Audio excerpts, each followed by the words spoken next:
जहाँकि वर्तमान समय खबर आपण मानक सामने सृष्टि है लघुचाप गतकाली घूर्णिबलय प्रभाव में आज दक्षिण बंगोपसागर मध्य भाग में एक लघुचाप क्षेत्र सृष्टि होइछे।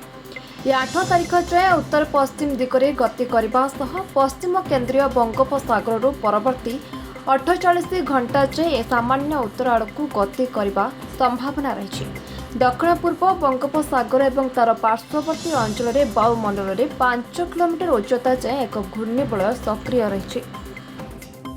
तारीख आज्ञा 10 मिलीमीटर वर्षा देखौछि। आज्ञा एबे 4 दिन तो नाही। 10 तारिख को वर्षा हो पारे कि 10 तारीख दिन वर्षा देखौछि।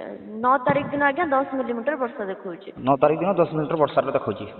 आज्ञा 9 तारीख दिन देखौछि। हां हां आज्ञा आउ बाकी आज्ञा सब दिन मेघुआ करके पाग रहइबो।